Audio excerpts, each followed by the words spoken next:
Yun, paano manggamot ng kagimat? Ito yung mga katanungan natin, mga kasama, mga followers, saka ano po natin, no? Okay, yan. Pag manggamot, ay paano yung way, paano mga panggamot tayo sa sarili natin, hindi na sarili natin, sa buong pamilya natin, no? Ito kasi ang mission ng Team Happy Agimat, to protect yourself and your family. Matuto ka manggamot para sa sarili mo at sa pamilya. Hindi mo kailangan maging manggagamot katulad namin na nakaladlad na po, no? Okay, ganito po mga kagimat, no? Yung naalala nyo po yung pagpapakapit ng orasyon, yun po yung isa natin kahapon, napunin nyo kahapon, ano yung guidelines para magpapakapit ng orasyon, guidelines po kung paano starting ng ano po, ng paggagamot, no? Yan. Nandun kahapon, ulitin lang natin yung kahapon, nandun po yung pagki-cleansing po ng sarili. Kung mapanood po yung video natin yung kahapon, yung pagki-cleansing po ng sarili. Pag-cleansing para mas madali po kumapit yung orasyon at madali tayong lukuban ng Holy Spirit po sa ating mga paghihinihiling natin ng mga kumapit ng mga orasyon. Tapos po yung pagkuha ng poder para pumasok sa ating buto at laman dugo balat at wala makapagbalas kundi sa malam. Pagkakapit ng poder natin, hindi po basta may poder kayo, dinasal nyo, ganun na po, hindi po. Kailangan po, hindi po nababaklas. Kasi po may motor, nasa kalsada po tayo. Yung hindi mababaklas sa inyong katawan po, yung poder po, no? Kahit saan po, ano.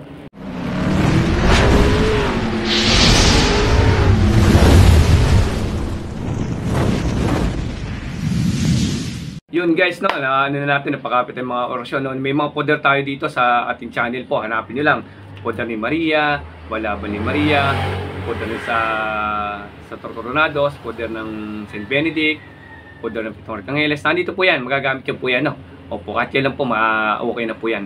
Ngayon, sa part ng nakuha nyo ng mga poder na pakapit na natin, kailangan nyo naman, ito kagimat na, aralin yung mga paano magbabaklas. Mas masarap po matuto muna kayo magbaklas bago kayo magpasanip. Sa basic muna din tayo, bago tayo pagbabaklas po, nandiyan yung St. Benedict, yung tatlong usal ng St. Benedict, ng harap, inihip sa ulo, at tatlong usal ng basag ng St. Benedict, inihip sa ulo, ng pakurus, baklas po yan. Tapos meron pa kasi ibang process yan. Iyan na muna ang gawin, yung basic muna. Bibigay ko sa channel na to yung mga kasunod natin na pag-guide sa inyo, no? Sa St. Benedict, basag ng likod at harap, napakadali pong pambaklas yan. Opo, lalo yung mga naihel na po mga duwende, napakadali po niyang pambaklas, no? Ngayon po, sa mga sinasaniban na nagpawala talaga, pinadidinig po yan. Lalo sa mga salib ng mga demonyo, pinaririnig po yan, kailangan bukang bibig. Pero pagka yung gamot ng baklasan po, ay usal lang po.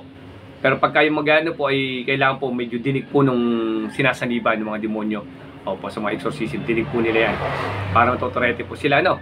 Tapos meron tayo dyan, yung tatlong A natin ng Traspico, pwede nyo gamitin yun. Pag pinamilin sa huli, sa ano po yan, ay magagana po. Tatlong A, sabi pamilin, kung gusto nyo magana, sabi sa ulo, baklas po yan. Sa part ng mga baklasan, pwede nyo nang gamitin, makunin nyo dito, may Revuelta tayo dito sa channel natin, hanapin nyo lang, Revuelta, Team Happy Agimat, no? Happy Agimat TV pala, no? Sa start ng baklasan, kung gusto nyo mas malakas po, mabaklas po, no?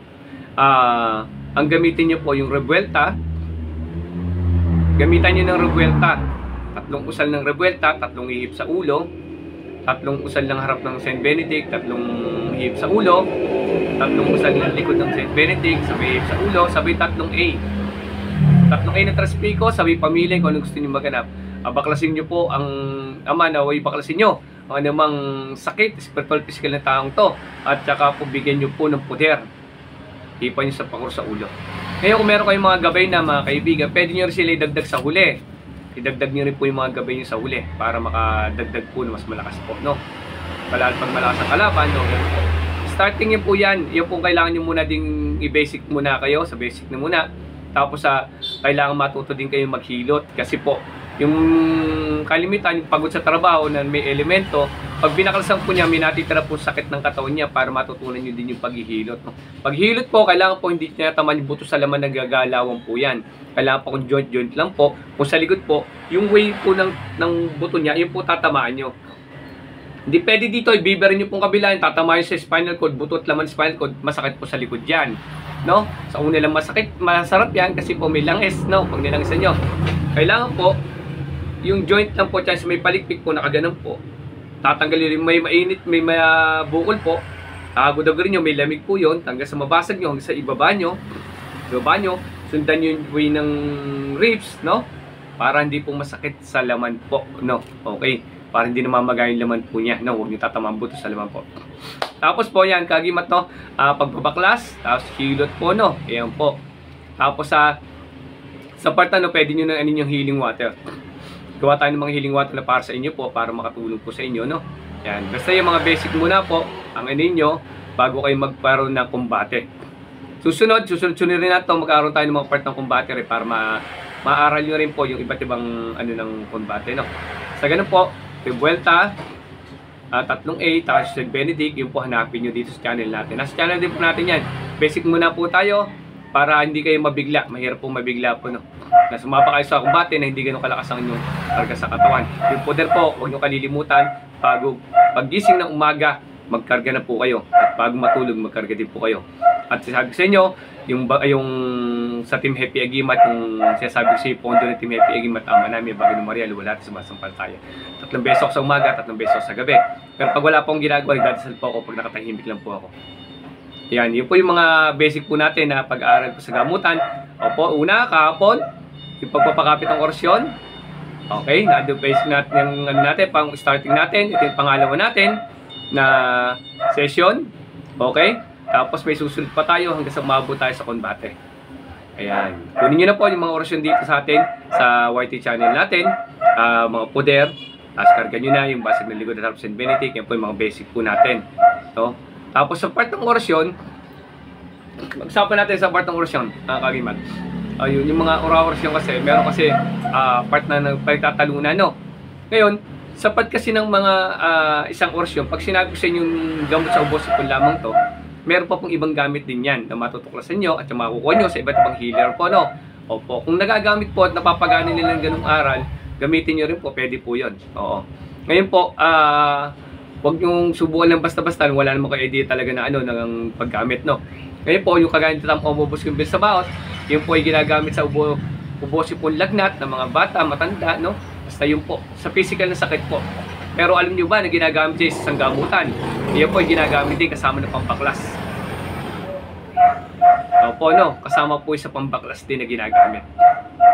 Opo. At meron pang iba na ginagamit yan kung saan pa, no? Kaya po yung isang orasyon, hindi po yan basta nakita nyo sa sakit na gano'n, doon na lamang kayo pipix. Kaya pag sinabi ng ibang healer na, hindi, ginagamit ko sa pambaklas, sabi mo, hindi, nasa akalat ko huwag pong gano'n. Open din naman kayo, no?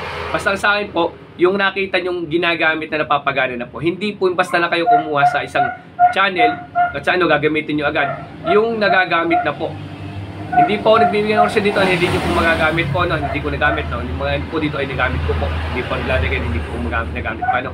Ngayon po, sa pagano po gano'n, no? Ang hiling ko sa inyo, kaya nga po maraming naliligaw, maraming nasakit ang ulo, kasi nga po una, walang poder.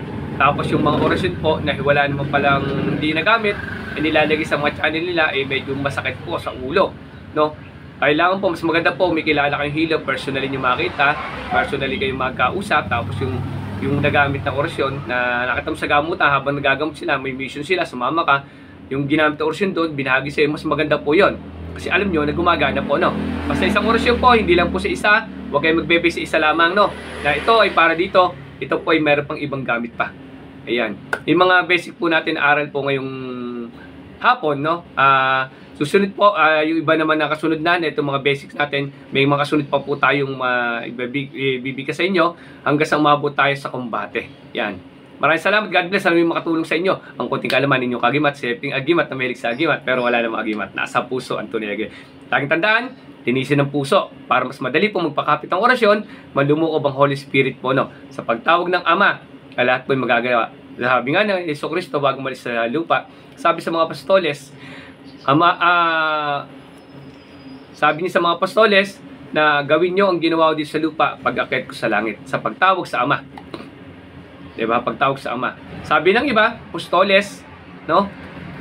Apostoles, kasi sila ay apostoles, sa mga pilosopo na salita. Pero sabi nga, lahat ng tumatanggap ng sa tatlong persona, sa Panginoon, kung kumikilala at nananalangin, no? At nagtitiwala sa Ama, pananampalataya, ay anak po kayo ng Ama na nasa langit. Yun po, na hindi po ibig sabihin, apostol lang po ng anak. Hindi po. Lahat po ng tumatanggap na pangalan ng Ama ay anak po kayo ng Ama. Maraming salamat at God bless sa inyo lahat.